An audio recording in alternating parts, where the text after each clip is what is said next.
Bienvenido a La Trinchera, yo soy Cristian Sobrino y en este episodio estamos marcando un hito porque por primera vez tenemos un dúo de padre e hijo en el line-up, ¿verdad? Hace unos años estuvo el viejo y ahora llegó uno de la cría, el licenciado, el financiero, el asambleísta municipal, el columnista, Luis Fortuño. Bienvenido. Gracias, Cristian. Un placer estar contigo. Gracias por la oportunidad. ¿Todo bien? Todo bien. Que quede para récord que tú acabas de regresar de un viaje de Europa y yo te estaba siguiendo en las redes sociales y obviamente como sabía que estás esta semana volviendo a tu rutina, te traje unas cervecitas italianas, Moretti, así que estamos aquí para los que no nos están viendo, obviamente, porque estamos en el podcast, que sepan que estamos bebiendo unas cervecitas que traje para que Sobrino se sienta que todavía está por Europa. Yo acepto tributo. Yo acepto regalo, acepto tributo. Creo que es muy apropiado. Y te tengo que decir que hoy fue un día fuerte, porque te vas 2 semanas de vacaciones y cuando llegas, si hiciste las vacaciones bien, significa que tienes una montaña de papeles esperándote. Y llevo un par de días pesados. Bueno, pues salud. Salud, papá. Para que hoy sea un poquito más relajado mañana. Luis Ro, ¿cuál fue el día tuyo hoy? Mi día fue el primer día de clases de mi hija, así que obviamente eso fue lo más importante y con eso fue... ¿Cuántos años? Ella cumple 4 años en octubre. Anoche mi esposo y yo estuvimos en el Juego de los Vaqueros. Soy fan de los Vaqueros hace mucho tiempo. Ahora que soy asambleísta en Bayamón, pues obviamente mucho más. Así que anoche nos acostamos tarde porque estábamos en el juego. Así que esta mañana tuvimos que madrugar, pero el día comenzó con mi hija. Así que eso obviamente fue lo más importante y lo que llenó casi toda la mañana. ¿Y el trabajo? Trabajo bien. Yo ahora mismo soy el Managing Director de un Early Stage Venture Capital Fund. Es algo muy atípico que aquí en Puerto Rico, pero la compañía la manejamos desde Puerto Rico.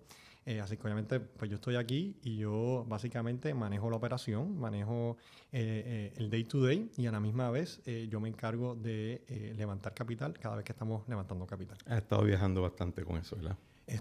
Sí, porque ahora mismo acabamos de lanzar nuestro tercer fondo y tuve que estar en, como se le conoce en inglés, un roadshow. Así que estuve por 7 ciudades en 3 semanas. Para mí esa es la parte más difícil del trabajo, estar alejado de mis hijos. Tengo Fernanda, mi hija de casi 4 años, y mi hijo Luis, que cumplió 2, y de mi esposa. Así que, pero sí, estuve en San Francisco, Nueva York, Londres, Copenhague, Milán y Madrid. Así que en 7 semanas, en 3 semanas, y fue bastante intenso. Eso es llegar, al otro día tenemos presentación con inversionistas, al otro día salimos de viaje y es así por 3 semanas, ¿no? Pero, ¿se te hace fácil pedir chavo? Se me hace fácil pedir dinero para un buen producto. Ok. Sí. Porque la mayoría de la gente no les viene natural pedir dinero. No.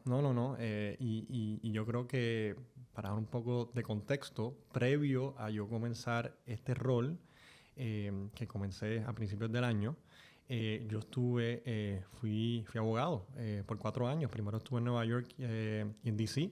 Estuve en una firma grande inglesa, Clifford Chance, y estuve trabajando en Capital Markets y Project Finance en LATAM. Y entonces luego de eso me moví a Silicon Valley. Entonces trabajaba en una firma grande en Silicon Valley, éramos como 1000 abogados. Y yo lideraba el grupo de Spanish Speaking LATAM. Así que yo, obviamente, había un socio que estaba por encima mío, pero yo me encargaba del mercado mexicano, colombiano y de Chile. Así que esos 3 años tuve un exposure brutal al ecosistema de Venture Capital, especialmente en esos 3 países. Así que obviamente pues, vengo de ese mundo, por lo menos los últimos 3 años, así que pues, más o menos ya entendía cómo se mueve, cómo se bate el cobre ahí, ¿no? Pero mayormente estuve del lado de las compañías, pero yo diría que 20-30% del tiempo estuve representando inversionistas, así que más o menos entendía cómo era el mundo. La dinámica. Vamos a poner la vaina profesional en un parking lot. Vamos a empezar. A mí me está, cuando preparo el outline, pues busco redes sociales, etcétera. Y me estaba bien cómico ver, por ejemplo, en Instagram, la foto tuya con Mónica, con los nenes y eso, porque yo me acuerdo de ti en casa de Julito Cabral dando un discurso en el 2011, 2012 en la campaña de reelección. Se salieron como 3 gallitos. Estabas creo que en Georgetown, estaba empezando Georgetown, algo así. Y de momento uno dice, diablo, mano, estamos unos añitos se han acumulado, ¿verdad? Pero a mí siempre me llamó la atención como en esa campaña, que era mi primera campaña política, ¿verdad? En la campaña de reelección de tu papá, eh, tú te metiste de cabeza con este esfuerzo de organizar lo universitario, los jóvenes, y siempre me quedé pensando, pues, ¿qué tiene Luis Ro por dentro? Porque tu hermana y tu otro hermano no están tan metidos en el jueguito este de que tú y yo hemos decidido involucrarnos. Y me interesaba, ¿verdad? Entenderle aquellos años, me quedé con esa espina de qué es lo que te motivó estar metido en la campaña y hacer todo este tipo de actividades. Claro, y me acuerdo perfectamente, eso fue un movimiento que fundamos varias personas, se llamó Estadistas Unidos, y en esencia lo que hacíamos era facilitar el voto ausente para los universitarios puertorriqueños, y me siento muy orgulloso que rompimos récord. Y me siento más orgulloso que quien estaba haciendo el esfuerzo del otro lado era Pablo. ¿De verdad? Era Pablo. Y obviamente leímos pelas en el voto ausente, así que me siento muy orgulloso de eso. Pues mira, yo desde pequeño, obviamente vi a mi viejo, él corrió 5 campañas, 2 primarias y 3 elecciones generales. Desde que comenzó en el 2003 para comisionado residente, yo fui de los 3. La gente decía que yo era el más presentado, y pues sí, yo era el más presentado de los 3, era el más que me gustaba. Y yo pude correr por lo menos las primeras 4 campañas de lleno. Estuve con él y fui a todos los pueblos varias veces. Así que yo recorrí Puerto Rico y conocí un Puerto Rico que muy poca gente había podido conocer a mi edad. Y yo me sentí muy privilegiado. Estaba en high school en esa época. Estaba en high school. Bueno, no. En el 2003 estaba en escuela intermedia. Así que fue en escuela intermedia que empecé, ¿no? Aunque mi viejo empezó y yo tuve el honor de estar de cerca de él y poder ver ese Puerto Rico que obviamente otras personas no habían podido ver. Entonces, cuando ya llega la campaña del 2012, ya mis hermanos y yo estamos en universidad. Yo estoy en tercer año de universidad. Obviamente tengo un poco más de capacidad y puedo ayudar en otras áreas, y yo quería aportar. Mi plan era poner en pausa la universidad y venirme a Puerto Rico. Full time. Full time, y poder involucrarme en la campaña. ¿Y tu mamá te ofreció un látigo si hacías eso? Ninguno de los dos me lo permitió, obviamente, pero fue algo que consideré muy seriamente, porque yo creo que no hay nadie que conoce mejor a un político que su familia inmediata, ¿no? Y yo entendía que yo podía aportar positivamente a la campaña. A la misma vez, yo creo que yo podía humanizar a mi viejo. Creo que en aquel momento había un problema de poder humanizar a mi viejo. Él se veía muy formal, en chaqueta y corbata, y creo que la gente no conocía un lado que yo sí conocía, ¿no? Que creo que la campaña, muy hábilmente dirigida por Ángel Cintrón, pudo revertir en los últimos 6 meses de la campaña, pero obviamente creo que con un empujón más podíamos haber ganado, ¿no? Y siempre se me queda esa espina por dentro, te lo digo bien honestamente. Y por eso es que, obviamente, dándome contra la pared y no poder hacer más nada desde Washington, que es donde estaba estudiando en aquel entonces, pues decidimos, un grupo de jóvenes y yo, fundar Estados Unidos y poder ayudar desde las distancias, y eso fue lo que hicimos. ¿Cómo se...? ¿Verdad? Yo he hablado con otros invitados y en privado también con muchas personas que no es... Uno está tan acostumbrado a ver a las figuras en televisión que no te imaginas un día estar mirando y está una persona que es de tu familia, que tú quieres, y escuchas a las personas hablar de ese individuo y dices, esa no es la persona, ¿verdad? Eso no concuerda. ¿Cómo? Fíjate, y no... En el episodio que grabé con Ricky, por ejemplo, que también pues creció en esa época, no en esa época, o sea, creció en un momento donde su papá era gobernador también. ¿Cómo era la dinámica de escuchar que hablaban de tu papá de una manera o de tu mamá de una manera Y para ti era otra cuestión totalmente diferente. O sea, tú veías esa diferencia, porque dijiste ahorita que tú entendías que estaban hasta cierto punto deshumanizándolo, ¿verdad? Sí, era bien difícil y me acuerdo como ayer, un día que estaba en la biblioteca en la escuela superior, obviamente hay que transportarse al 2008, por lo menos la elección del 2008, donde las redes sociales apenas existían, no es lo que es hoy en día. Así que creo que la dinámica hoy en día es diferente a la dinámica que era cuando mi viejo estuvo en la política activa, porque creo que hoy en día muy fácil, uno puede contestar rápidamente y poder humanizar más rápido a través de las redes. Pero en aquel entonces, me acuerdo, estando en la biblioteca, estábamos en los últimos días de la campaña, obviamente yo estaba muy, muy pegado a todo lo que estaba pasando. Mientras estaba en la escuela, pues iba a la biblioteca cada vez que tenía algún minuto y me metía en indie.com a ver qué noticia había. Y me acuerdo que la primera noticia era un ataque que había comenzado el Partido Popular contra mi mamá por el trabajo que había hecho por los últimos 20 años. Y me acuerdo ¿sabes? Me acuerdo vivamente de eso y la molestia y la furia que uno siente. Mano, yo conozco a mi mamá es una persona seria, profesional, buena. ¿Sabes? ¿Por qué este individuo y este grupo de personas vienen a insultarla personalmente para poder ganar políticamente? Eso como que en la cabeza a mí no me cabía. Pero peor aún, obviamente con el tiempo pues uno va entendiendo, es que cuando mi viejo entra a Fortaleza, mis hermanos y yo lo que estuvimos fueron un año porque nos fuimos a la universidad. Y yo me acuerdo cuando yo me iba para la universidad, que bajaba a despedirme del viejo, estaba reunido haciendo chistes con los líderes del Partido Popular, de los independentistas. Y yo decía, mano, o sea, estas son la gente que cuando yo estoy en la universidad me meten en indie.com y están cayéndole encima al viejo y aquí están como si nada, ¿no? Y obviamente era un choque de la realidad. Como lucha libre. Literalmente. Y ahí fue donde obviamente empecé a entender un poco más de cómo se bate el cobre, de cómo funciona la política, ¿no? ¿Y el día de la elección? Del 2012, pues muchas emociones encontradas. Primero porque mi viejo tenía una rutina que hizo esas primeras 2 primarias y 2 elecciones. Y entonces, obviamente, como había ganado todas las primarias y las elecciones, pues había que hacer la misma rutina en el 2012. Pero así que íbamos a misa, votábamos y él se acostaba a dormir, literal. Mientras nosotros estábamos todos arrancándonos los pelos, entendiendo a ver qué estaba pasando, él estaba durmiendo y se levantaba como a las 4:30.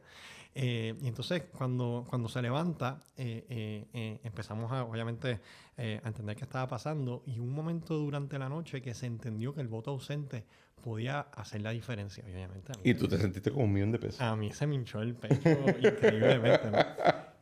Pero te tengo que decir que mi viejo, desde que empezamos, desde que él llegó a Fortaleza, siempre nos preparó para el momento que saliéramos de Fortaleza.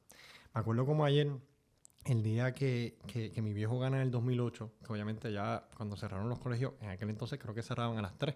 Ya para las 3:15 sabíamos que habíamos dado una pela. Era automático, ¿no? Eso fue más de 1,000,000 de votos, más de 200,000 votos, una victoria increíble, ¿no? Histórica.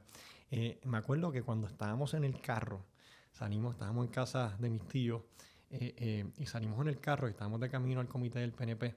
Estábamos toda la familia. Mano, se me paran los pelos porque esto fue como ayer, hermano. Y hoy en día le doy las gracias, pero en aquel entonces no lo entendía. Estábamos con las ventanas abajo, había gente en todos lados. Obviamente era otro mundo político de lo que es hoy en día. Sí, yo creo que hay tanta gente que se le hace difícil imaginar unas elecciones donde lo que hay son 2 candidatos. Sí, sí. Y todos los demás están, qué bueno, sí, pero literalmente la isla se divide en 2. Y esa elección fue en 2. Sí, o sea, y nosotros, pero esto fue en el 2008 cuando ganamos. Entonces, de camino al comité del PNP, gente en ambos lados, ¿sabes? Pero una energía, ¿sabes? Pero como nunca, ¿no?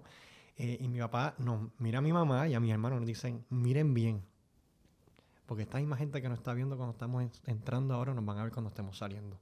Y esto tiene un comienzo y una salida. Yo en aquel entonces, yo un chamaco de 16 años, mi papá que había sido electo por una pela para gobernador. Yo decía, ¿pero qué tú dices, brother? Yo quiero pariciar. Claro, lo que tú estás diciendo, olvídate, ¿sabes? Por un baja nota brutal. Y yo, pero yo lo miraba como que, pero tú estás loco, mijo. Y definitivamente hoy, 12 años más tarde, le doy las gracias. Le doy las gracias y no solamente por eso, pero a la misma vez algunas cosas que implementó en Fortaleza cuando estábamos allí para poder hacer la transición cuando saliéramos más normal. Y en términos de... O sea, tú entiendes que ellos deliberadamente se esforzaron para que no se les metiera en la cabeza a ustedes. Estoy 100% convencido y tengo ejemplos concretos que te puedo dar de cómo eso sucedió. Nosotros cuando llegamos a Fortaleza, el tercer piso, que es el piso de la residencia, tenía un comedor para donde los mozos suben la comida y automáticamente llegamos y eso se canceló. Se comía abajo. Había un teléfono para poder llamar, eso se canceló. Cada vez que comíamos, teníamos que llevar los platos a la cocina, fregarlos y ponerlos en la máquina de lavar. ¿Sabes? Se implementó una serie de cosas. Oye, es una burbuja y yo no estoy diciendo que no es una burbuja y podemos tener la discusión si se debe o no se debe tener un gobernante viviendo allí. Esos otros 20 pesos.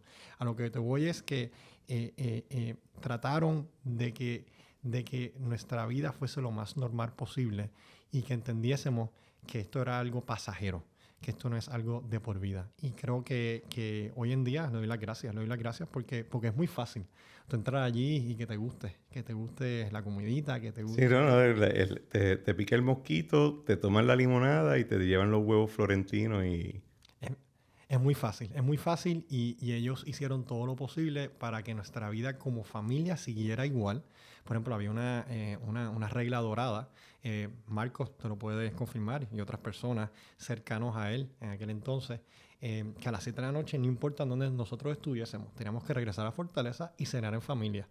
Y si casi siempre estaba Marco, porque Marco era el tío Marco. era literalmente la mano derecha del viejo en aquel entonces, pero cualquier otro jefe de agencia, cualquier otra persona que estuviese en Fortaleza a las 7 de la noche, se sentaba en la cena con nosotros a comer. Y eso era algo, ¿sabes? Pero era todas las noches, así era, ¿no? Y yo creo que al igual que íbamos a misa juntos todos los domingos, así que definitivamente implementaron varias cosas para asegurar de que nuestro núcleo familiar no se viese afectado, pero a la misma vez que nuestra vida fuese lo menos dislocada posible. Y ahí fue que te picó la mosca. Siempre me ha gustado el servicio público. Siempre está el servicio público. Servicio público. La política. La política, bueno, también la política. Ajá. Yo que tengo un poco... A mí no me gusta decir, no sé, eso de político me parece que tiene una connotación negativa a veces. Yo creo... sí, y por eso es que creo que hay que adueñarse de ella. Porque es como, ¿verdad? Si tú quieres decir que algo es bueno, tú dices que es democrático. Y si quieres decir que algo es malo, tú dices que es político. Son sinónimos. Sí, sí. Pero hay un valor en ser explícito con lo que uno está haciendo y uno está procurando. Por ejemplo, a mí siempre he encontrado cómico cuando habían jefes de agencia que decían, yo no soy político. Ok. Sure. En términos de... Ok, te vas para estudiar tu bachillerato, tu escuela de Derecho. ¿Tú siempre tenías claro que tú querías, la ruta que tú querías hacer profesionalmente o te fuiste a aventurar por los lares? Buena pregunta. Primero que nada, que yo llevo ya 17 años con aquel entonces mi novia, hoy en día esposa, ¿no? 10 años de noviazgo, 7 de matrimonio. La razón por la cual traigo a colación eso es porque eso tiene un impacto en que yo decido hacer. Si hubiese sido por mí, yo hubiese entrado a la política activa hace tiempo. ¿De verdad? Sí, 100%. Yo estaba convencido que iba a entrar mucho antes. Al casarme tan temprano y al tener hijos, pues obviamente mi enfoque cambia, ¿no? Mi realidad cambia. Yo esperaría. Y definitivamente, pues hoy en día mi esposa y mis hijos son lo más importante, ¿no? Y obviamente no hay nada sin ellos. Así que por eso es que ha cambiado un poco el trayecto profesional que yo esperaba. Yo nací en una casa donde ambos mis padres eran abogados, aunque mi hermano y mi hermana no son abogados, pero tienen carreras muy estructuradas. Mi hermana es CPA, mi hermano es arquitecto. ¿Sabes? Crecimos en una tight family. Tú eres más joven que yo, pero todavía yo creo que ustedes tres eran de la época donde habían pues 5 cosas que puedes hacer. Literal. Literal. Sí. Se acabó. Sí, sí. Y entonces, así que yo hubiese esperado que iba a ser abogado.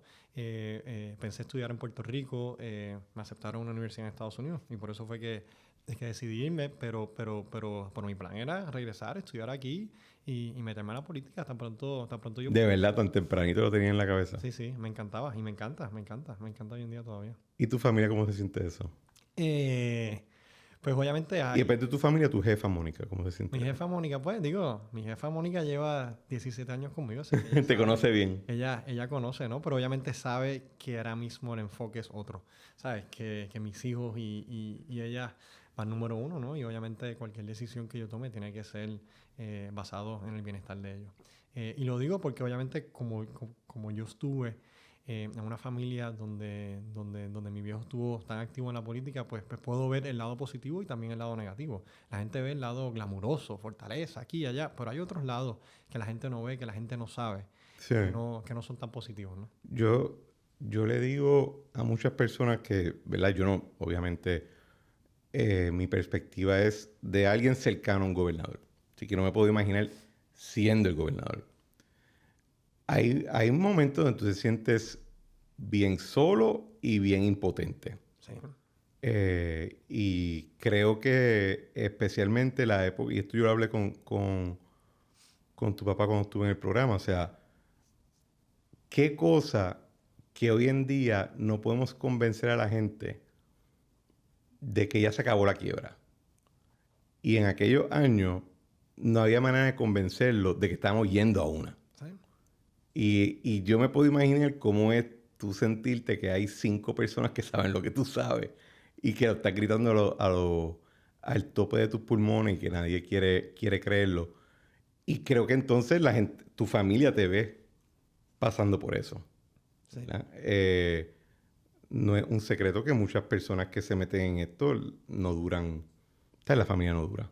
No los culpo porque es duro. Requiere mucho tiempo, requiere mucho sacrificio del tiempo personal, familiar y realmente es duro, ¿sabes? No hay otra manera de ponerlo. El que se meta a esto porque lo quiere, porque le gusta y no hay otra manera de ponerlo. Por eso tú te metiste en... O sea, ¿cómo tú llegas a esta cuestión del derecho corporativo, las finanzas, esa vaina? Pues mira, obviamente a mí siempre, desde que era pequeño, sabía que quería seguir el rumbo de ambos de mis padres. Quería ser abogado. Exactamente qué dentro de la abogacía, pues no sabía, pero sabía que quería entrar como abogado. Estando en escuela de Derecho, tuve varios profesores, especialmente profesores que eran socios en bufetes grandes de Silicon Valley, que me abrieron esta visión, que me abrieron esta puerta a lo que hago hoy en día, ¿no? Así que yo diría que a mis padres le echo la culpa por haber entrado en Derecho, a mis profesores le echo la culpa por haber entrado al mundo que estoy hoy en día, ahí de Silicon Valley. Y tú siempre entraste rápido a lo que es a Venture Capital. O sea, si esto fue en el 2020, ¿verdad? Sí, no, la manera que funciona en Estados Unidos es un poco diferente porque tú acabas tu primer año de Derecho, que tiene las clases... Las básicas, sí. Las básicas, obligaciones y contratos, torts, criminal, todo, ¿no?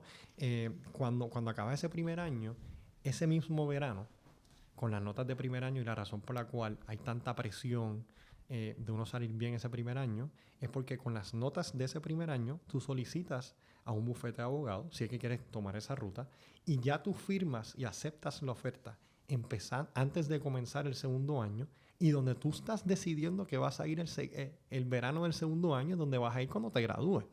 Entonces, estás tomando una decisión terminando el primer año que va a afectar tus próximos 3, 4 años, ¿no? Entonces, yo en aquel entonces pues no sabía todavía qué exactamente yo quería hacer. Obviamente me entendía que donde yo podía añadir valor en un bufete era que yo era bilingüe y bicultural. Así que pues traté de entrar en algún lado corporativo que tuviese una práctica en Latinoamérica. Y por eso es que entro a este bufete en Nueva York y Washington y hago Capital Markets y Project Finance en LATAM. Pero ya es cuando entro a mi segundo año, que ya he firmado contratos con el bufete, que es que empiezo a darme cuenta, mira, creo que hay otro lado del derecho que me gusta. Así que, pero ya era muy tarde para yo poder cambiar de bufete y realmente ya estaba alineado en donde estaba. Así que pues decidí seguir, pero tan pronto empiezo a ejercer, pues trato de moverme. Y efectivamente, dentro de un año y medio, luego de haber comenzado el trabajo en Washington, Nueva York, pues me pude mover a Silicon Valley. Vamos con una pausa comercial y regresamos. Este episodio de La Trinchera es presentado por La Tigre. Sabemos que los códigos de vestimenta en los espacios profesionales se han puesto algo casual, pero no podemos olvidar que una imagen bien curada puede aportar a nuestro progreso profesional. Detrás de La Tigre se encuentra un selecto grupo de expertos en moda y estilo personal que te ayudarán a elaborar una imagen que cuente tu historia de éxito. Con opciones de ropa a la medida y al detalle de origen italiano para él y colecciones de Europa para ella, La Tigre es moda para una nueva generación que aprecia el valor que una imagen de progreso puede aportar a nuestras vidas. En mi caso, para mí siempre ha sido importante portar piezas a la medida de La Tigre, dadas mis comparecencias públicas y en los medios. Y ustedes que me han visto en los periódicos o en televisión, saben muy bien que mis chaquetas, mis camisas, mis pantalones y mis corbatas de La Tigre me hacen lucir muy monarca. Visiten la boutique de La Tigre, ubicada en Ciudadela, en Santurce, o síganlos en Instagram en Shop La Tigre. La Tigre es un estilo en función de progreso y auspiciador de este programa. Y estamos de regreso. Ok, Luis, estás cometiendo un pecado. Estás diciendo términos de negocio o del trabajo sin explicar qué diablo es, ¿verdad? O sea, cuando tú dices Project Finance en Latinoamérica, ¿qué significa eso? Usualmente es la financiación de un proyecto. ¿No? Así que puede ser usualmente donde en las transacciones que yo trabajaba era infraestructura, era en áreas de energía, eran esas dos áreas, o aeropuertos, carreteras, molinos de viento. Así que ahí puedes representar al que está prestando al banco, o puedes representar al que está desarrollando el proyecto. ¿Y eso es capital público, capital privado? Hay una combinación, pero donde yo trabajaba, ¿no? Era bancos multilaterales o IDB. IFC. ¿Qué significa un banco multilateral? Son estas compañías IDB, IFC, son estos que reciben dinero. Acércate el micrófono un poco. Que reciben dinero, ¿no? De algunos... de algunas entidades públicas, ¿no? De algunos gobiernos, pero a la misma vez habían bancos privados. Había una combinación, ¿sabes? Uh-huh. No era solamente de uno, ¿no? Era una combinación, todo fuera de Puerto Rico, quiero ser claro. Puerto Rico nunca hizo un proyecto, eran en Guatemala, Argentina, México, mayormente. ¿Y te gustaba ese tipo de trabajo? No. Por eso me fui. ¿Por qué no? Mira, realmente era un trabajo un poco aburrido. Realmente eran horas largas, lo cual a mí no me molesta. Yo actualmente trabajo horas largas, pero era un trabajo divertido. Era viendo documentos, hay lo que se conoce closing conditions. Obviamente, tú cierras el contrato, pero luego para poder hacer el desembolso del dinero tiene que haber un montón de condiciones que se tienen que dar. Sinceramente, no me motivaba. Ok, no. ¿Y nunca estuviste en el periodo de negociación como tal? Estuve, pero yo era un asociado. Era muy junior todavía. Asociado a primer año y medio. ¿Sabes? Yo lo que estuve en esa firma estuve 1 año y medio, así que realmente fui asociado 1 año y luego asociado de 2 años por par de meses. Así que realmente yo no estaba negociando nada. Yo estaba moviendo los papeles abajo. Yo estaba moviendo los papeles abajo, punto y se acabó. Y en el segundo es que entonces empezaste con todo lo que tiene que ver con financiar, compañía, tecnología, toda esa vaina. Correcto. Yo me muevo entonces de este bufete que realmente tiene base en Inglaterra a este otro bufete que tiene su base en Silicon Valley, y prácticamente estaban levantando el equipo de LATAM, especialmente el equipo de LATAM en países en México, Colombia y Chile. Y en esencia yo me moví de equipos de 50 personas, ¿sabes? Emails que estaban copiadas 50, 100 personas, estaban los banqueros, estaban los consultores, los abogados de una parte, abogados de otra, a otra realidad, ¿no? Equipos mucho más pequeños, obviamente, porque al principio cuando te incorporas a una compañía, solamente una idea, dos socios, obviamente el dinero no da para tanto, ¿no? Así que obviamente entro a esta otra práctica donde puedo estar mucho más de cerca del cliente, donde creo que la ayuda es mucho mayor, donde realmente el cliente depende mucho del abogado, especialmente esa primera etapa, cómo estructurarte, por qué te estructuras de esta otra manera, qué eficiencias contributivas puedes sacar de tu incorporarte offshore, fuera de Estados Unidos, onshore, dentro de Estados Unidos, a la misma vez de quién debo levantar el dinero cuando recibes un term sheet, qué puntos tengo que negociar, cuáles no, cuál es el efecto que puede tener en la compañía, yo negociar esta cláusula aquí a 5 años definitivamente, y los equipos hay mucho más pequeños, así que sí me sentía que era mucho más interesante. Estaba viendo compañías en tecnología en Silicon Valley que creo que son los Facebook, los Google del futuro. Definitivamente era mucho más emocionante que estar haciendo un aeropuerto en Guatemala, por ejemplo. Así que sí, definitivamente fue un cambio. No sé, yo soy al revés. Yo encuentro el aeropuerto en Guatemala más... me pompea más. Sí, para los gustos los colores. Es que esa es la cuestión de la práctica legal, ¿verdad? Todo el mundo, especialmente cuando estás en el área en el cual tú estuviste y en el cual yo todavía me dedico, todo el mundo piensa en el abogado como el litigante, ¿verdad? Law and Order o Tony Tandreu peleando en alguna vista o algo. Pero en la parte del papeleo, en realidad lo que depende es cuánto te gusta la industria en la cual estás bregando. Porque eso es lo que cambia son los intereses y los objetivos, ¿verdad? No es lo mismo. Y los papeles pueden ser hasta los mismos. Sí. Pero lo que cambia... Pero es otra dinámica, ¿no? Al igual que bregar con abogados del noreste de Estados Unidos es muy diferente que a bregar con abogados del oeste de Estados Unidos. ¿Sabes? Es que son cosas culturales, pero a la misma vez, para el gusto de los colores. ¿Qué tú crees que aprendiste en ese periodo? ¿En cuál de todos? En el periodo cuando estás, ¿verdad? Porque de ahí brincas, te sales de la profesión.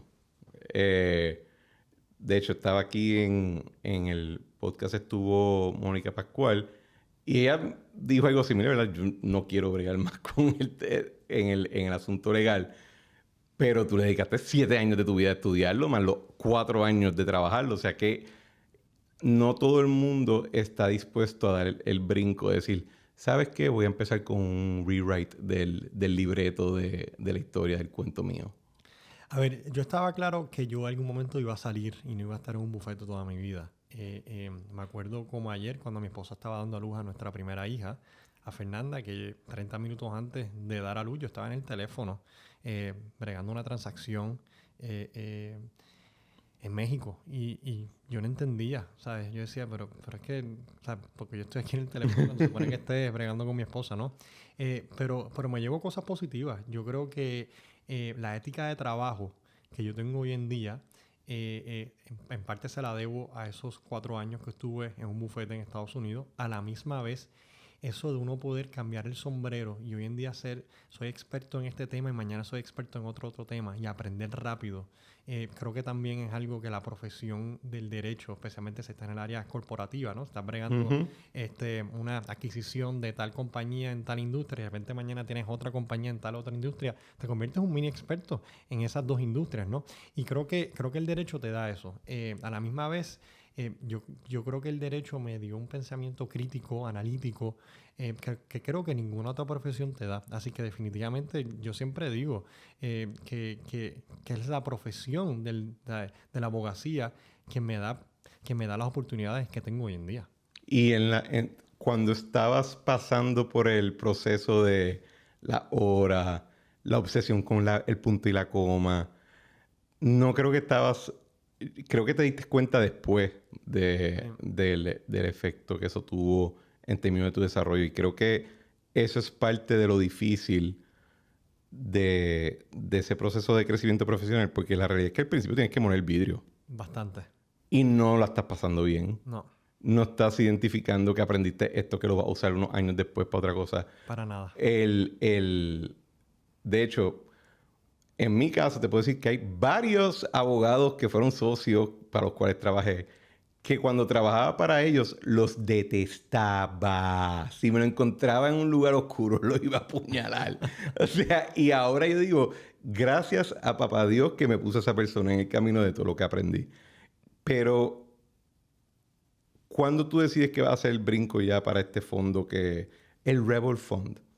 Pues mira, Que, by the way, o sea, el nombre me lo tienen que explicar porque cuando yo pienso en rebelde, pues, Luis Ro, no eres tú. No, pero mira, yo estando en Silicon Valley me doy cuenta de varias cosas. Primero, cómo el mundo de Venture Capital, que en Puerto Rico no existe, punto y se acabó.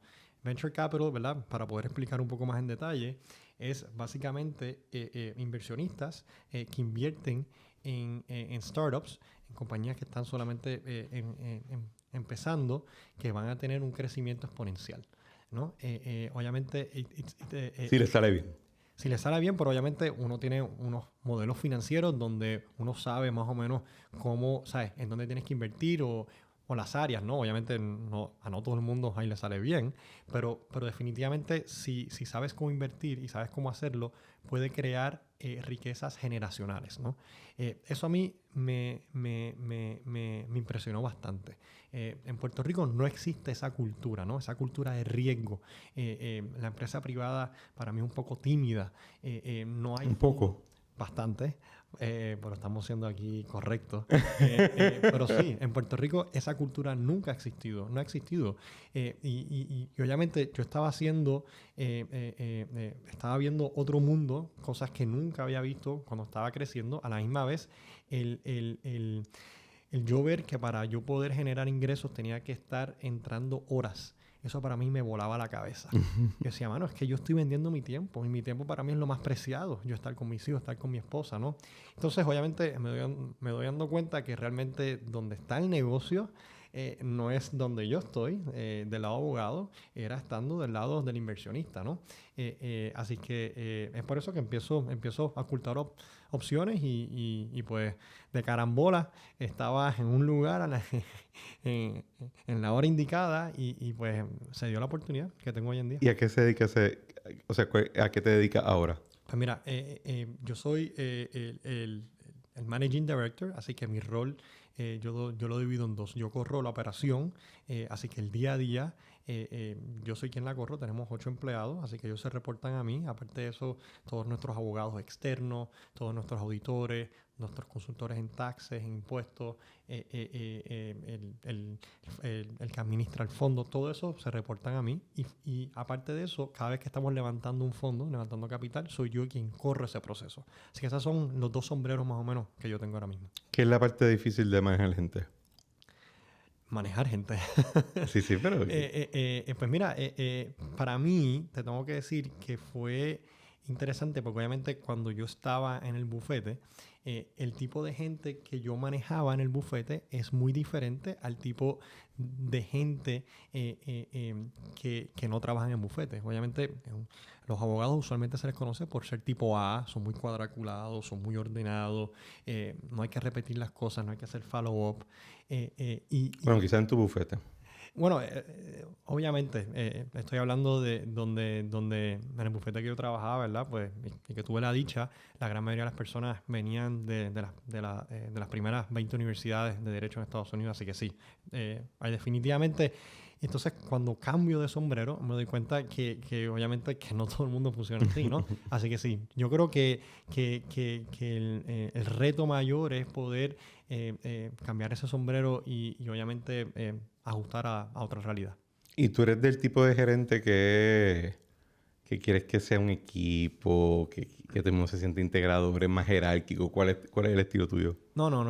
Obviamente, ¿sabes? Somos un fondo de Silicon Valley, así que tenemos una cultura bien parecida a Google, bastante abierta. Obviamente, pues yo soy el supervisor, ¿no? Pero a mí no me gusta hacerme sentir que yo soy el supervisor y yo trato de que sea bastante igual y ese es el tipo de jefe que yo soy. Honestamente, no me gusta que sea tan jerárquico y tan formal. Tú escribiste una columna en El Nuevo Día hace ya... Fue en mayo, sí, unos meses atrás, que era Puerto Rico puede ser el Silicon Valley del Caribe. WTF. ¿Tú crees eso, verdad? Sí, honestamente lo creo. Lo creo bien honestamente. ¿Cómo así? Porque para mí no hay nada más diferente que... O sea, es culturalmente totalmente diferente para mí.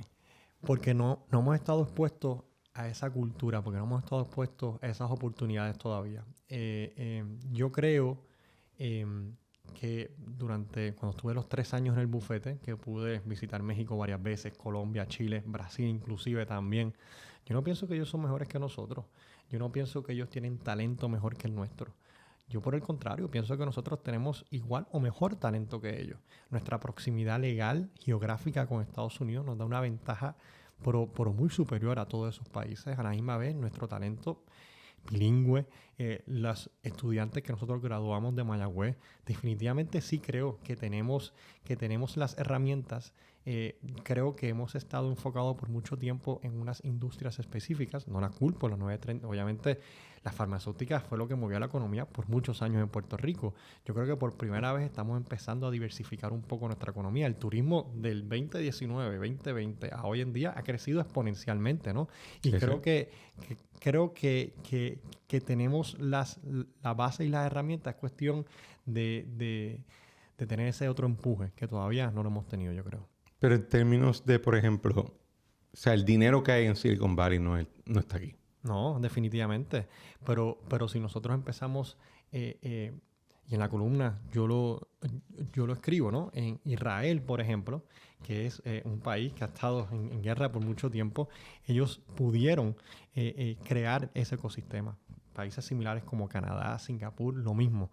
Y lo hicieron a través de diferentes programas, no solamente de empresa privada, pero también gubernamental. Y eso es de las cosas que yo planteo en la columna, es que creo que el gobierno tiene que tener un rol más activo al principio. Por ejemplo, ahora mismo Utah se está convirtiendo, Salt Lake City se está convirtiendo en un hub de tecnología. Y la manera que lo están haciendo, o empezaron a hacerlo, es que el gobierno estatal empezó a hacer programas similares a los como lo hizo Israel, como hizo Canadá. Y creo que el gobierno central de Puerto Rico puede tener un rol un poco más activo para poder prender esa chispa. Yo no estoy planteando que el gobierno es quien debe llevar ese motor. No. Debe prender la chispa, dar las herramientas, empezar a hacer a lo que se conoce snowball effect.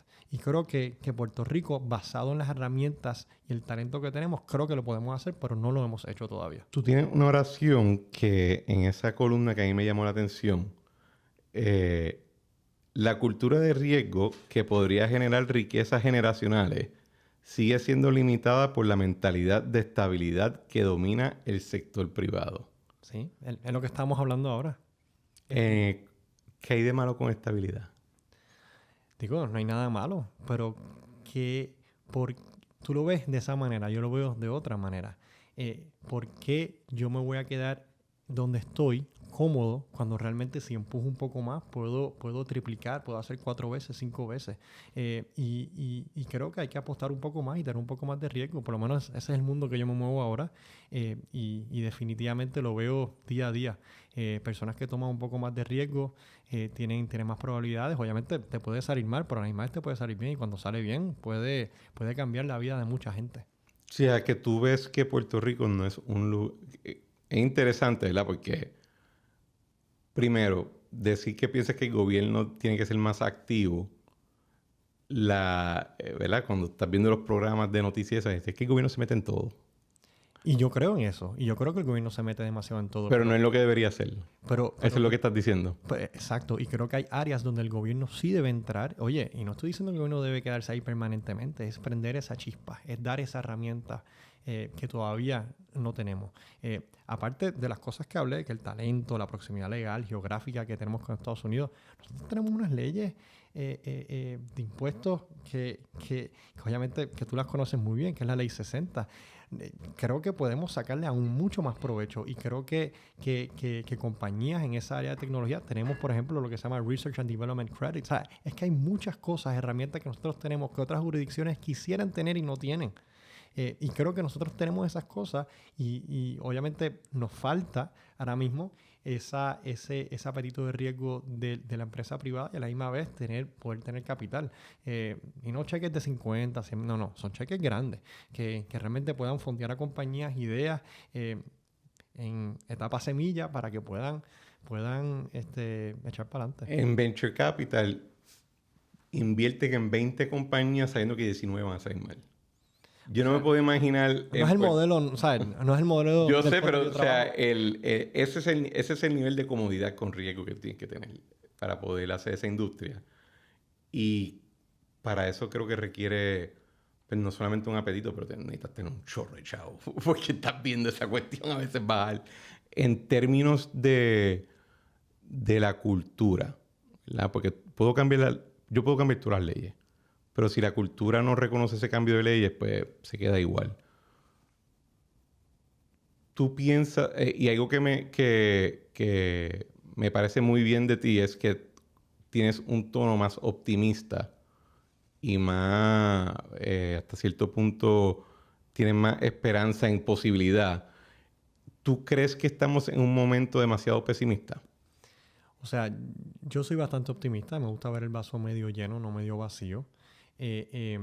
Yo diría que mi generación, yo estuve casi 10 años viviendo fuera de Puerto Rico, ya llevo 5 desde que regresé y te tengo que decir que mi generación, que crecimos en parte con depresión económica, yo lo veo bastante optimista. Ujú. Los veo que muchos de mis amigos que estudiaron fuera han regresado, si no están regresando actualmente.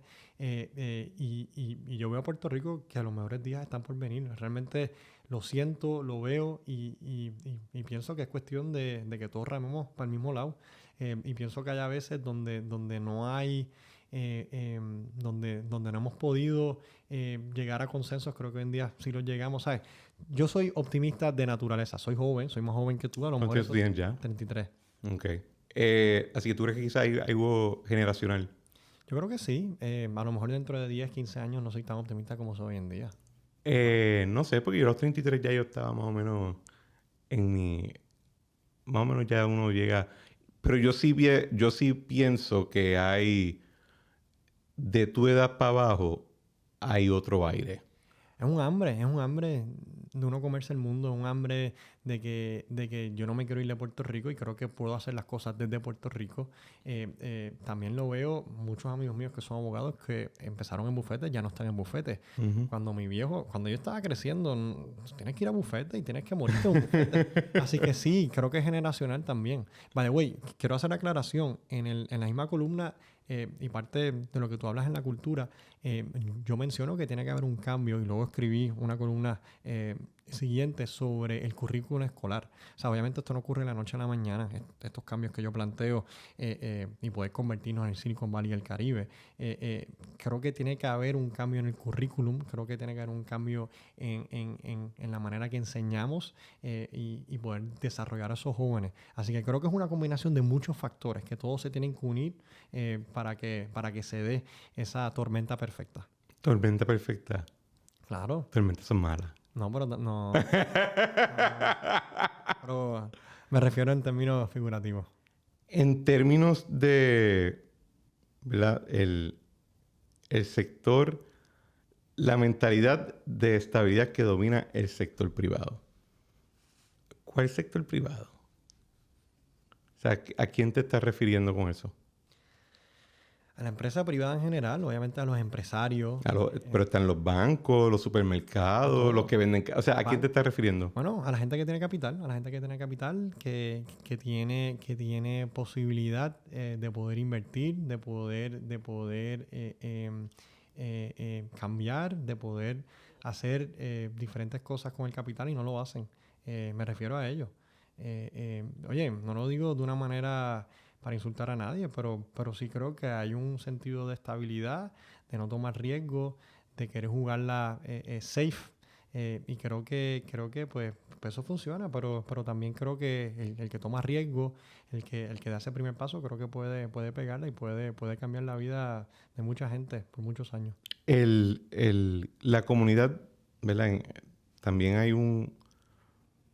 Yo creo que también hay una cuestión de cómo tú creas ciertas culturas dentro de las comunidades. Por ejemplo, si yo me mudo a San Francisco y voy a trabajar en esta industria en la cual tú estás ahora involucrado, si yo voy con el flow de acá, yo no duro 5 minutos, ¿verdad? Entonces tú dices, Puerto Rico puede ser Silicon Valley, el próximo Silicon Valley. cómo tú transportas, ¿verdad?, esos elementos culturales de otro sitio, pero sin perder, ¿verdad?, el sentido propio de qué te hace a ti. O sea, no, si tú estás imitando a otro, no vas a ser exitoso, porque ese es el Coca-Cola con azúcar, ese no es el Diet Coke. O sea, que estoy tratando de precisar qué es lo que tú crees que tenemos que aprender e importar y qué podemos retener. Yo creo que varias cosas. Obviamente, y mis comentarios en la columna son basadas en las experiencias, ¿no?, que yo he tenido y que he visto que México lo hace, que lo hace Colombia, que lo hace Brasil, que siento a veces que son más caóticos que Puerto Rico. Y digo, ¿por qué ellos sí? ¿Por qué nosotros no? Cuando nosotros tenemos muchas más ventajas de las que ellas tienen. Somos parte de Estados Unidos, pero no pagamos taxes federales, para bien o para mal, no pagamos taxes federales en el estatus que estamos. A la misma vez, tenemos una proximidad geográfica legal, como estaba diciendo. Es que tenemos tantas ventajas. Me parece que el sistema educativo aquí, en muchas partes, es hasta mucho mejor que algunos de esos países. Obviamente tenemos un nivel Depende de la pobreza. escuela, ¿verdad? Depende de la escuela, pero a la misma vez hay muchas escuelas públicas en Puerto Rico que son mucho mejores que las escuelas que están en Brasil, que están en México. Sí. El nivel de pobreza es mucho menor en Puerto Rico. Es que veo que son tantas cosas que nosotros tenemos que van a nuestro favor. Entonces yo digo, pero ¿por qué esta gente sí puede tener un ecosistema vibrante? Oye, y lo que yo planteo no es que nosotros transportemos a Silicon Valley a Puerto Rico, obviamente. Pues claro que no, Puerto Rico tiene su cultura, tiene su idiosincrasia y nosotros somos nosotros. Pero a lo que voy es que nosotros sí podemos aprovechar el talento y las herramientas que nosotros tenemos para poder desarrollar un ecosistema similar al que se ha desarrollado en Silicon Valley. Y creo que no lo estamos haciendo. El tema que tú escribes en otra columna de la educación, ¿ese es porque estás buscando escuela para los nenes? No, bueno, sí, pero a la misma vez lo veo porque en el fondo que yo trabajo, ahora mismo hemos invertido en 252 compañías. Me llegan emails, correos electrónicos todos los meses con diferentes updates y la gran mayoría son buscando talento. Y entonces cuando yo veo el talento que buscan y específicamente las áreas que necesitan, digo, wow, es increíble las oportunidades que hay y muchas de estas compañías, todas, aparte de darte como parte del plan de compensación, no solamente un salario, es que te dan opciones para poder tú comprar acciones en la compañía. Sí, tú te conviertes en un dueño parcial. Te conviertes accionista en la compañía.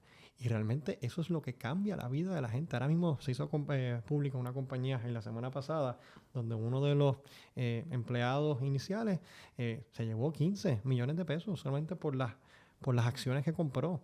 Y a lo que voy es que realmente si nosotros podemos enfocar y podemos desarrollar a nuestros jóvenes a que estudien las cosas que realmente hay trabajos allá afuera. Oye, y no tienes que vivir en Silicon Valley para tú poder trabajar esos proyectos.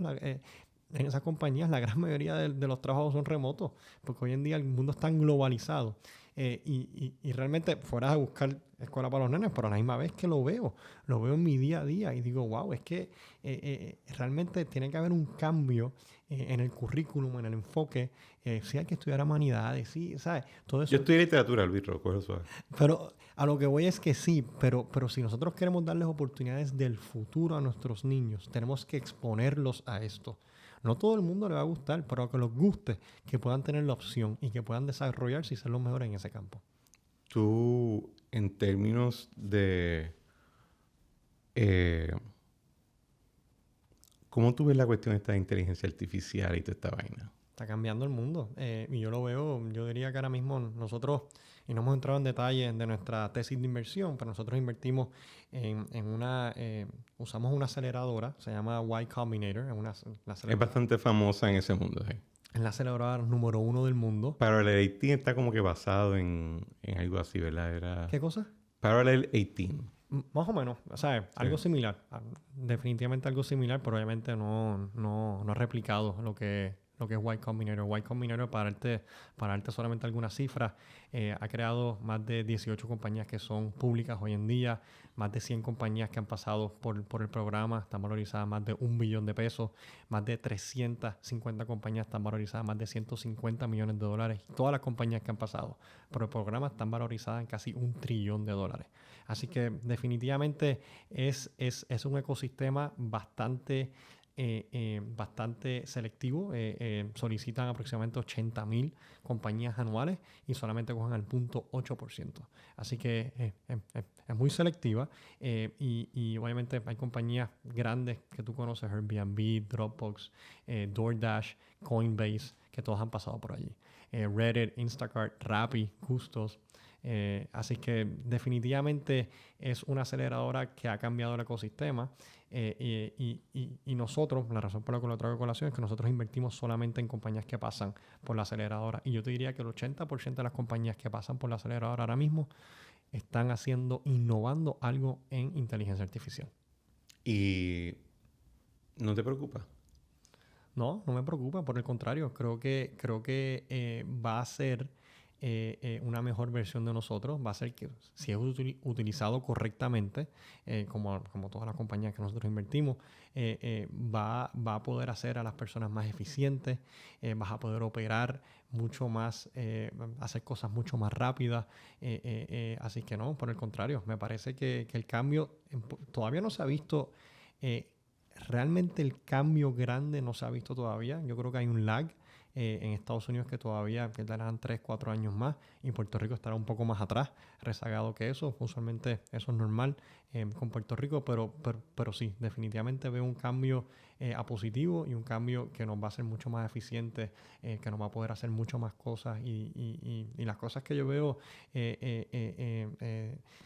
quarter by quarter es increíble, ¿sabes? Compañías que antes no podían hacer algo, hoy en día lo pueden hacer 3 meses más tarde. De verdad que la innovación, especialmente en esa área, es fascinante. Yo estoy tratando de buscar, o sea, por ejemplo, yo uso ChatGPT y toda la cuestión, eso, a mí herramienta fantástica, pero yo escucho tanto hype de lo que viene que yo digo, si en 5 años no está el Terminator, yo me voy a sentir defraudado. Porque, ¿verdad? Una cosa es, pues qué bueno que la cuestión esa suena como yo, pero quiero, para creerme el cuento, quiero ver que cambie cómo yo vivo mi vida. Y eso todavía, como que no sé si están vendiéndome el pitch para el funding o si están de verdad desarrollando ese nivel de tecnología. No, sí, ahí se está desarrollando. Yo lo veo día a día, pero no solamente eso. Mira la valorización de las compañías, cuánto están vendiendo anualmente. Así que ahí te deja saber que sí, que realmente están cambiando, y puede ser. El cambio de paradigma es tan grande que esto es un cambio de plataforma, y es en todas las verticales. En todos los temas, yo te puedo decir que hay una compañía que está innovando con inteligencia artificial en este mundo. Legal, por ejemplo, hay una compañía que leí la semana pasada que ya llegó a casi $5 billones en valorización. Pero como eso, hay de todo. Seguros, médicos, por ejemplo, en el área médica, donde realmente estamos viendo una innovación grande, aparte de las eficiencias administrativas dentro de las oficinas de los doctores, es en los radiólogos. Ese es el primer área donde tú tienes un programa, una plataforma de inteligencia artificial que te puede leer igual o mejor de lo que te da un radiólogo, a mucho más rápido. Pero como eso, te digo, en todos los temas hay alguna compañía varias compañías que están innovando, que están realmente, ¿sabes? Que van a tener un impacto grande en la vida. ¿Tú crees que hay un lag? En Estados Unidos sí, en Puerto Rico mayor, definitivamente. Pero en general, quiero decir que Sí. quizás si tú eres el que está poniendo el dinero, tú estás viendo... Claro, yo lo veo todos los días, y recibo emails todos los meses de todas las compañías, de cómo están creciendo. Hay compañías que crecen 40, 50% mes a mes. Es una locura. Es un crecimiento exponencial.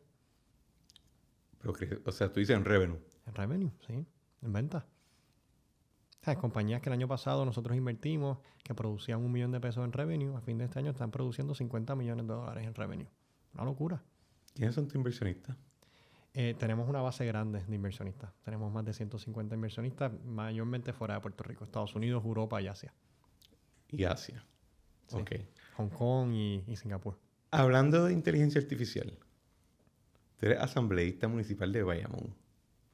Así mismo, ¿eh? Vicepresidente. Explícate esa.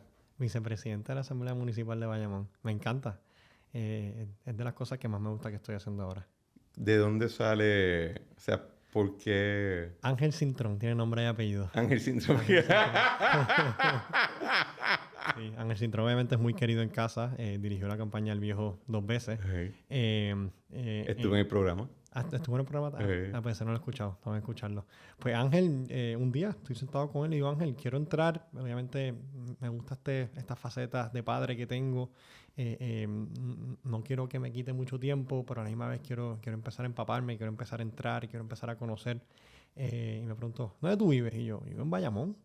Me dice, pues perfecto. Voy a hablar con Ramón Luis a ver si hay espacio en esta próxima elección para que entre como asambleísta.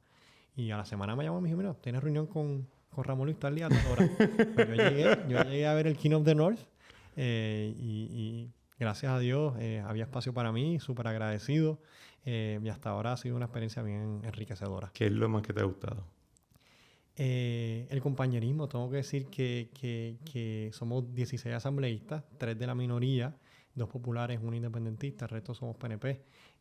Pero el conocer a personas de diferentes contextos, que todos vamos con el mismo fin de poder ayudar a la ciudad de Bayamón, a la misma vez el conocer cómo corre un municipio. Obviamente Ramón Luis es un excelente alcalde, pero no solamente él. Yo creo que parte del éxito de él es el reclutamiento que él ha hecho a los jefes que tiene de agencia, que tiene a nivel municipal, y conocer a toda esa gente, entender cómo funciona. Realmente para mí ha sido fascinante. Y yo diría que los atributos más grandes que tiene el municipio es su talento. Para mí ha sido muy sorprendente el talento y la retención de ese talento, ¿no? Eso te habla bien del alcalde, que no solamente es un buen, atrae buen talento, pero a la misma vez lo retiene, que es un buen jefe. Así que han sido varias cosas que me han gustado, pero definitivamente me ha abierto oportunidades que antes no había podido tener. ¿Y qué te cogió de sorpresa? Me ha cogido de sorpresa que el 70-80% de los proyectos que vemos son donaciones. Yo no sabía que... El proyecto de ordenanza. Ordenanza, sí. Son donaciones de todo tipo. Obviamente Bayamón es un caso aparte, ¿no? Porque es un municipio vibrante financieramente, le va bien. Tiene unos presupuestos más grandes. Así que obviamente lo entiendo, pero... ¿Puede ayudar más? Sí. O sea, que es la realidad, ¿verdad? Sí.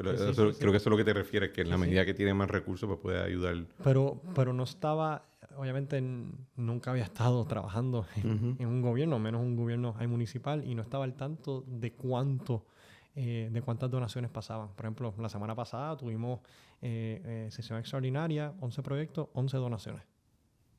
¿Y a qué tipo de entidad hay eso? De todo, a personas, individuos que lo necesitan, entidades que ayudan a ciudadanos en Bayamón, de todo. De verdad que es una gama bastante abierta de muchas cosas. ¿Y cómo es bregar con Ramón Luis? Yo bregué con Ramón Luis mucho. Sí.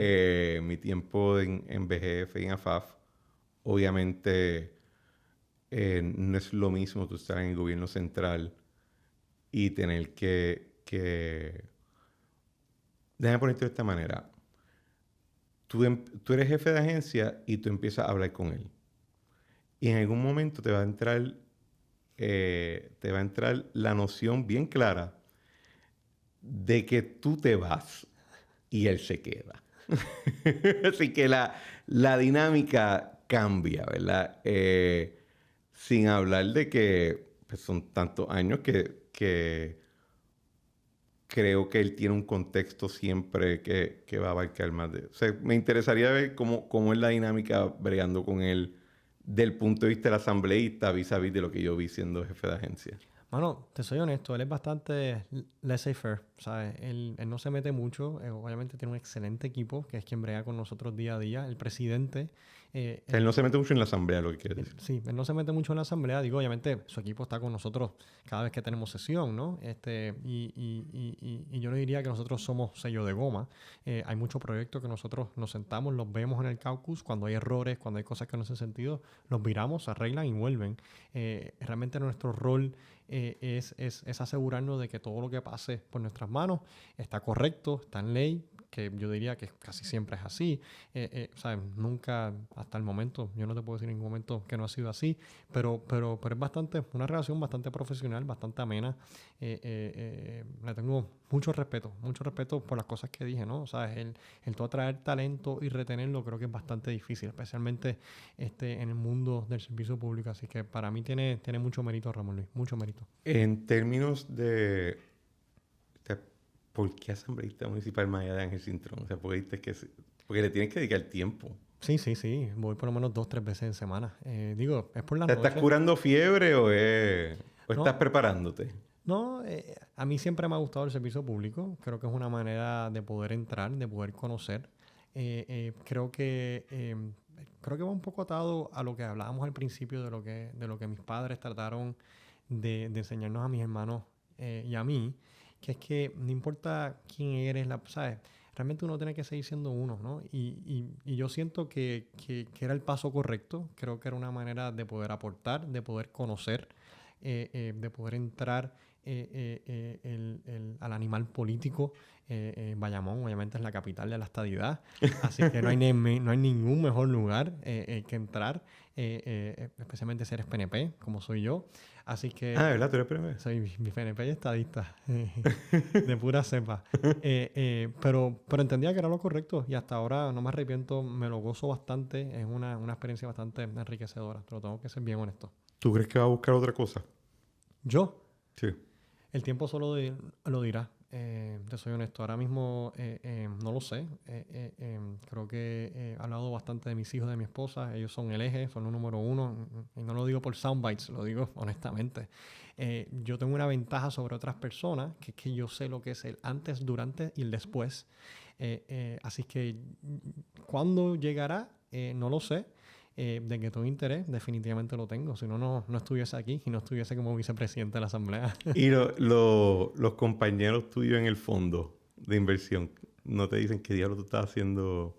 Es que cuando me voy a la Asamblea, usualmente a las 6:30 de la tarde. Y el que te critica lo votas ya.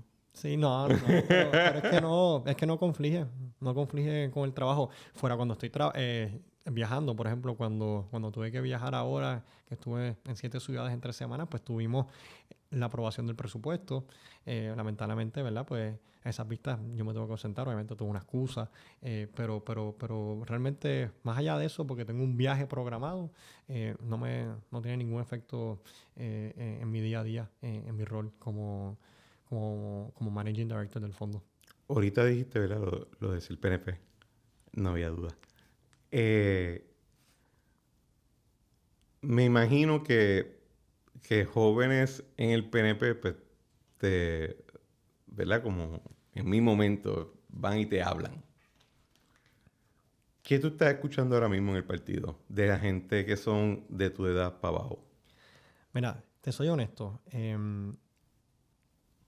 Yo creo que el PNP tiene un reto grande, especialmente en la juventud, ¿no? Digo, yo me considero joven todavía, creo que estoy empezando a cambiar, ¿no? Y no ser tan joven, porque ya tengo 33 años. Yo creo que para estar en la juventud del PNP creo que es hasta los 35, así que todavía... En la del Partido Republicano es como a los 38, 39, algo así. Con razón, Raúl Vidal sigue allí.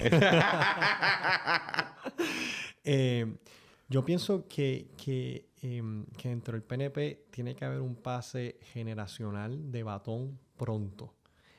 No me refiero a nivel de gobernación ni nada por el estilo. Yo apoyo 100% a la gobernadora y quiero hacer eso claro. Pero me refiero más a nivel de asamblea legislativa. Creo que inclusive algunos alcaldes. Creo que hay hambre dentro de los jóvenes de poder entrar y creo que todavía no se le ha dado ese espacio, ¿no? ¿Cuándo se dará? No sé. No sé si es que tenemos que esperar a perder, a poder, para que entre una nueva generación. Puede que se sea, hay la contestación. Pero sí siento ese hambre de esta nueva generación de que quieren empezar a aportar un poco más allá de lo que han aportado. Y el tema de estatus, ¿los ves pesimistas, optimistas? Yo he llegado a una conclusión, o mejor, más que una conclusión, una hipótesis. Yo creo que, ¿verdad? Y esto, uno cuando mira para atrás en el tiempo, uno como que le impone una narrativa. Es la manera que entendemos las cosas y los eventos, es creando un cuento de todo lo que pasa.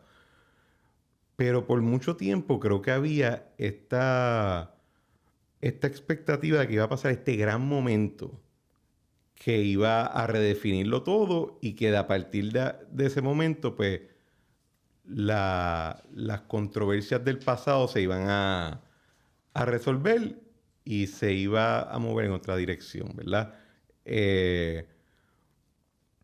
Por ejemplo, creo que dentro del movimiento estadista todos jurábamos de verdad que cuando por fin llegara ese plebiscito donde la estadidad ganara, ya se acabó la discusión. Creo que dentro de otros sectores, especialmente creo que entre los independentistas, pues con la quiebra del gobierno, pues ya todo el mundo tiene que ver que esto no funciona, así que vámonos en la dirección que yo pienso. Y después llegó un huracán de categoría 5 y le siguió uno de categoría 4. Y después vinieron terremotos. Y han pasado todos estos eventos que si tú estuvieras preparando una película, diría, aquí es que se acaba la película. Y han sido como 15 de esos eventos corridos. Y pienso que ahora mismo todo el mundo está como un poquito punch drunk. De que, ok, ¿qué viene ahora? ¿Cuál es la dirección? Porque han pasado todos estos grandes eventos y la reacción del mundo ha sido... Esa parte yo estoy empezando a digerir esa noción de que pasan estas cosas bien grandotas, pero eso no es suficiente para cambiar quizás el rumbo que tú pensabas que iba a cambiar de esa manera. Sí, y yo lo comparto en parte. Honestamente, yo hubiese pensado que todas las cosas que han pasado en los últimos 15 años realmente hubiese movido un poco más el tema de lo que se ha movido. Creo que varias cosas. Número uno, creo que dentro de mi generación, incluyendo populares de toda la vida, creo que está claro que el ELA está muerto. El ELA está muerto en el sentido de que no tiene el apoyo que tenía antes, de que no es una opción viable. De que obviamente no es democrática, lo vemos hoy con la Junta, que podemos tocar ese tema. Sí, llegamos ya mismo a ese. Que sé que te apasiona. Pero a la misma vez, y sí veo que la gente tiene más clara que el camino es uno o el otro. Es completamente estadidad, completamente independencia. Yo creo que ya esos puntos grises, esos puntos medios, ya la gente no lo compra. Por lo menos esa es mi percepción, ¿no? Una cosa es eso, y creo que parte a la misma vez de todos estos eventos que ha pasado, especialmente lo de la Junta, los casos del Tribunal Supremo, han puesto más en contexto, ¿no? Que nosotros somos una colonia y que realmente dependemos de lo que decidan en el Congreso sobre nosotros y que nosotros no tenemos ahora mismo control sobre nuestro destino fuera a que hagan un plebiscito que sea avalado por el Congreso. Más allá de eso, realmente poner presión, ¿no? Pero fuera de eso, nosotros no tenemos control sobre nuestro destino y creo que es algo indignante. Por eso es que yo no entiendo cómo hay gente que todavía defiende el estatus colonial, el estatus que tenemos. Pero comparto tu visión en el sentido de que qué es lo que va finalmente a hacer a que esto... a que lleguemos a una culminación, a que se termine la película, a que podamos enfocarnos en otro tema y ya poder cerrar este tema. Y la contestación es que no sé, tengo otra visión de estrategias que el PNP, creo, o el movimiento estadista no ha hecho, que creo que debemos hacer. Creo que si seguimos haciendo lo mismo de siempre, vamos a seguir estando en el mismo lugar de siempre.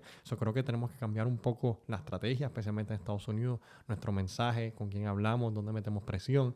Pero definitivamente creo que es claro que lo que tenemos ahora no funciona, que lo que tenemos ahora es un estatus colonial, antidemocrático y que debemos salir de él. ¿Tú nunca has pensado que quizá usamos la palabra colonia como muletilla? O sea... Te lo pongo de esta manera. en el 1776, Virginia era una colonia. ¿Tú crees que George Washington tenía una mente colonizada? Que creo que, ¿verdad? Son algunas de las cosas con las que estoy reflexionando, ¿verdad? Porque si el discurso que utilizamos para llegar a cierto punto, como que ya paró de rendir los dividendos, pues creo que tiene que haber un próximo paso, ¿verdad? Esa es mi... Y y el próximo paso no es para mí. Ya yo pienso que, pues, ya yo estoy en el otro... Ya yo llegué a la cima mía y estoy empezando a bajar, ¿verdad? Pero... ¿Qué va, sobrino? Tú estás... Sí, no. Yo estoy loco por ser un viejito chocho. Ese es mi... Sí. Yo creo que esta pendejada Yo te de vi con el tan ahora que llegaste y tú estás llegando, ¿no? Sí, no, yo estoy... Exacto. Estoy en el crucero. No, estás llegando a la cima. No te equivoques. Yo pienso que uno tiene que estar mirando para atrás y decir, mano, ya hay que empezar a dejar algo para los que van a empezar a subir. Y creo que necesitamos una narrativa nueva. Creo profundamente eso. Creo que la que gente como tu viejo, Pedro Rosselló, Romero, o sea, los líderes de ese bloque de tiempo, que fue un bloque bien sólido, mano. Piensa que esos tres machos es un bloque bien sólido. Creo que eso llegó a un punto. Y ahora hay que pensar en otra retórica de la manera que ellos la pensaron. Y estoy empezando a reflexionar de cómo tú llegas ahí de una manera que se siga moviendo la bola y que el resultado no sea que pues, nos quedamos igual. Entiendo dónde vienes y comparto un poco. Creo que parte de lo que mencioné es que creo que tenemos que cambiar un poco la estrategia. A lo mejor, ¿sabes? Podemos cambiar el vocabulario, si nos definimos esto como colonia o no. Al final creo que llegamos al mismo lugar, ¿no? Creo que al momento actual, creo que el movimiento estadista debe cambiar un poco más su estrategia, enfocarse en otros lugares para poder seguir empujando el issue. Creo que comparto un poco contigo que hemos empujado y hemos llegado a un lugar donde no estamos claros cuál es el próximo paso y creo que es el momento de innovar.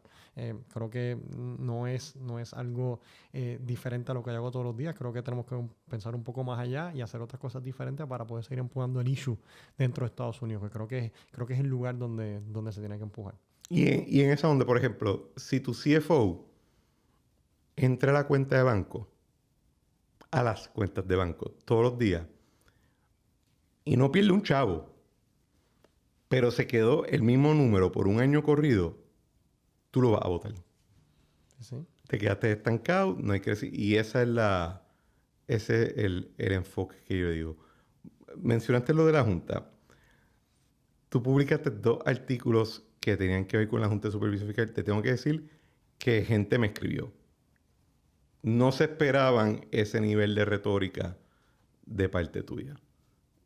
Fueron columnas agresivas, vamos a ponerlo de esa manera. Y me interesaría que articule qué es lo que te frustró claramente una estabas viendo una entrevista, parece que en televisión, y en otra después viste en la vista y you got triggered. Definitivamente, mira, una estaba acostando a mis hijos en eso de estar limpiando platos, bañando, tenemos jugando pelotadura siempre en el televisor atrás y vi a uno de los ex miembros de la Junta, hoy ex miembro, aquel entonces era miembro, ex miembro de la Junta, hablar de cómo en 9 años no habíamos balanceado un presupuesto. Y decía, wow, pero la ley promesa provee que tu Junta comienzas el proceso de presupuesto mandándonos una carta al gobierno estableciendo cuál es el numerito, la cuestión. Claro. Y entonces yo decía, pero entonces en 9 años tú no has podido acertar ni un solo número. Pero es que esa es la parte que yo me rompía la cabeza tratando de entender, después de todos los billones de dólares que han gastado, que ni un solo año podían haber acertado uno. Y entonces eso me puso a pensar en diferentes cosas, ¿no? Primero que entiendo que la clase política ha bajado un poco la guardia contra la Junta. Tú sabes de eso porque tú la batallaste en tu entonces, ¿sabes? Cuando era tu turno. Y pienso que hoy en día le ha bajado un poco la guardia. Y creo que hay varios puntos luego de esa entrevista que me hizo más reflexionar y pensar y decía, mano, pero es que si nadie se levanta en contra, esta gente se va a quedar aquí 40 años más. Este es el gobierno permanente. Y entonces seguí reflexionando y pensando y pude articular dos columnas. Hay material para mucho más de 2 columnas, honestamente. Creo que la vamos a tocar ahora. Pero en esencia, la primera es esa. Es esa falta. Yo no entendía cómo era posible si el proceso comenzaba por ellos, ¿no? ¿Cómo era posible que 9 años más tarde ni un solo presupuesto se haya podido balancear? Luego la cosa se complica, porque entonces en la vista en el Congreso, el director Mujica decidió que sí, que en efecto se había balanceado un presupuesto. Sí. Y después dijo que es que los otros no podían estar balanceados porque no se incluyó el servicio a la deuda. Pero tú no incluiste el servicio a la deuda. Entonces, si tú me dices que el número es 10 y yo te doy 10, tú no puedes dentro de 5 años decirme, ese número 10 que yo te di no incluyó el servicio a la deuda, por lo tanto no está balanceado. No, macho, no. Es que tú me diste el 10. Tú me diste el tamaño de la casa, yo acomodé los muebles como me dio la gana. Y yo creo que esa es una de las frases célebres, ¿no? De la Junta cuando empezaron. Uh-huh. Entonces, ese va y ven, para adelante y para atrás, obviamente me di cuenta que era un subterfugio legal, que si tú los dejas, van a perpetuarse en el poder. Oye, porque no está... Oye, by the way, esto no es nada en contra de nada con los miembros de la Junta. Yo conozco a muchos empleados que trabajan allí. Son gente seria, decente, profesional. Una cosa es eso. Otra cosa es que yo estoy filosóficamente en contra, ¿no? de que sigan perpetuándose en el poder a costa de la gente. Y creo que se creó promesa, ¿verdad?, para poder atender un tema en específico que lo que dio pie forzado a que esté promesa es la deuda de prepa. La única deuda que no se ha reestructurado es la de prepa. Es que entonces empiezo a ir por los diferentes temas. El otro tema, cuando se creó promesa, se decía Financial Oversight and Management Board for Puerto Rico. Es una junta de supervisión, no de control. Y esta gente, especialmente bajo la dirección de Mujica, siento que lo que quieren es controlar más y más y más. Quieren micromanage cuando no les toca a ellos. Micromanage absolutamente nada. Eso no está en la ley, por ejemplo, que se están oponiendo a que el DSP se separe.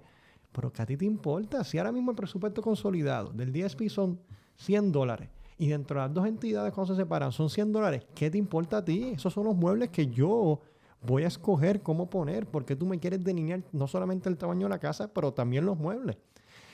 Y el último tema, que obviamente que todavía no he hablado tanto de él, que es una columna que estaba empezando a publicar próximamente, era el tema de desarrollo económico. Uno de los pilares de promesa que a la Junta se supone que nos ayude es a desarrollar la economía de Puerto Rico. Y recientemente yo me acuerdo cuando la gobernadora, junto a los líderes legislativos, propusieron enmendar la ley 60 para extenderlo 30 años más, porque hay un sunset clause que se termina en 2035. La Junta se opuso. Pero todavía no ha pasado el Senado la medida. Yo lo sé, pero la Junta publicó una carta. Tú dices cuando estaba en la Cámara, sí. La Junta se opuso. Y mira, tú puedes tener todos los argumentos en contra o a favor de la ley 60, filosóficamente podemos discutirlo. Nadie puede negar, y tú lo sabes, que es una pieza de desarrollo económico ahora mismo en Puerto Rico. Y la Junta, que uno de sus pilares es el desarrollo económico, que no, para mi entender, no ha hecho casi nada por el desarrollo económico, se opone a una pieza de desarrollo económico que le está rindando frutos a Puerto Rico. Y yo creo que fue una combinación de factores que realmente yo digo, pero ¿por qué la clase política no está cayéndole más encima? ¿Por qué no están trayendo estos temas a colación? Yo creo que no te sé decir porque pienso que hay personas que nunca han bajado el guante. Incluso cuando quizás deberían bajarlo un poco porque están cometiendo un error. Pero yo sí me he dado cuenta que pasó, ¿verdad? La semana pasada que el presidente Trump pues remueve 5 miembros. Yo pensaba que mucha gente iba a sentirse bien preocupada con la idea, ¿verdad? Mi tesis es que esa acción del presidente de momento volvió a abrir la ventana que hay un Puerto Rico posunta. Creo que después de casi 10 años todo el mundo dijo esto es parte de. Y yo me acuerdo muchos episodios del podcast y decía, es que yo estoy al punto de creer que cuando la quiten, vamos a enmendar la Constitución para traerla de vuelta. O sea, tan acostumbrados estábamos a ella. Y cuando la semana pasada pasa lo que pasó, yo vuelvo a Puerto Rico, estoy hablando con diferentes personas, me sorprendió que muchas personas que no me imaginar, nunca me iba a imaginar, que sentían animosidad por la Junta, decían, ah, sí, ya que se acaba esta vaina ya. Y yo decía, qué interesante. Personas no políticas, las personas no políticas. Y me llamó la atención y pues lo vi, me trajo a la mente las columnas, porque yo creo que yo no me imaginaría que tú hablarías de esa manera. Tú sonabas como yo en el 2017, ¿sabes? Yo decía, ¿qué diablo es este Luis Ro? Y tiene que haber, y creo que hay algo más detrás de que ya la paciencia con esta idea de que hay esta junta o hay estos empleados y ustedes dicen que sí, que no. Yo creo que la gente ya está como que... Creo que la reacción en parte es también un deseo de pasar la página. No, definitivamente. Sí, creo que hay algo de eso. Y creo que también algo que aludí un poco, pero no entré en detalle, este tema de que el objetivo principal de ellos era reestructurar nuestra deuda, no era gerenciar el gobierno. Hoy en día, os digo, obviamente hay un contract clause dentro de promesa, pero se ha creado esta burocracia paralela para tú poder hacer cualquier cosa en el gobierno que de una manera u otra tiene que pasar por la aprobación de la Junta. Y definitivamente es otra cosa que me molesta, ¿no? Que es que, y creo que hasta la propia Junta ha decidido extender ese poder lo más posible. Como te dije, se están oponiendo a que el DSP se separe. Así que creo que es una combinación de factores, pero creo que ya es momento de que obviamente ellos lograron su cometido. Creo que obviamente pues faltan algunas cosas por hacer, especialmente la reestructuración de prepa o algo pequeñito por hacer, pero definitivamente creo que tenemos que empezar a hablar en Puerto Rico post-junta. Voy a tratar de hacer un Stillman argument de ello.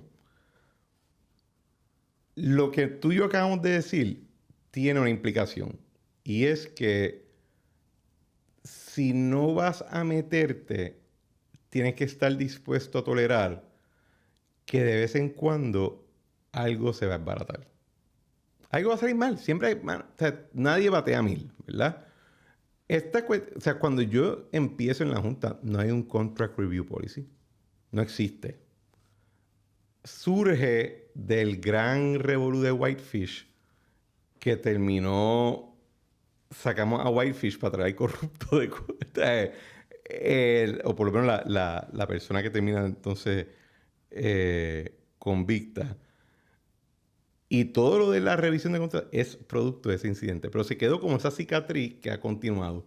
Y ellos podrían decir, pues vamos a quitarlo. Yo estoy loco por no leer un maldito contrato más. Me encantaría no leer un contrato más. Pero cuando explote uno de estos contratos, ¿tú me vas a culpar a mí? ¿O tú vas a asumir responsabilidad? Creo que se ha creado dentro de todo ¿verdad? Una aversión al riesgo, una preocupación con el riesgo de que, pues cool, pero si algo sale mal, no puede ser que yo me llevo el tostón porque yo soy la Junta. Yo puedo ver ese lado del argumento y mi contestación sería, pues, bueno, en parte por eso es que nadie vota por ti, para que tú puedas chuparte el limber cuando precisamente. Ese es el calentón político que existe. O sea, por eso es que nadie vota por jueces. Claro. Para que puedan decidir lo que les dé la gana. De lo contrario, pues... Si quieres ser una figura que pueda ser popular y todo lo demás, pues corre por un puesto político, pero ser parte de la Junta, ese no es tu rol, para eso no fuiste escogido, ese no es el propósito. Y me parece que si los dejamos, van a acapararse completamente, no solamente de la casa, pero de los muebles adentro de la casa del gobierno. Entonces hay que ponerle una línea, hay que empujarlo y decirle no, tú te pones allá, yo me pongo acá. Y creo que eso lo vi mucho contigo en tu época, hoy en día no lo veo. Oye, sin criticar a nadie, no estoy hablando, ¿sabes? Jennifer acaba de entrar, así que obviamente no estoy haciendo referencia a ella. Pero pienso que tenemos que empezar un Puerto Rico Post juntas. Y eso empieza con ir articulando cosas que nos gustan, que no nos gustan, ir reclamando públicamente cosas que ellos deben hacer, que no deben hacer. Y eso precisamente fue lo que hice. Luisro, gracias por venir. Gracias a ti, Sobri. Un placer. ¿La pasaste bien? La pasé súper bien. Excelente. Vamos a darle unos meses y vuelve. Sounds good. A ver qué pasa. Perfecto. Gracias. Cuídate mucho. ¿Cómo es que se llama el fondo? Rebel Fund. ¿Gente puede comprar acciones o no? ¿O es privado? Tenemos unos mínimos, sí. Tiene unos mínimos... Privado, sí. Muchas comas. Sin comentarios. Cuídate mucho, papá. Gracias.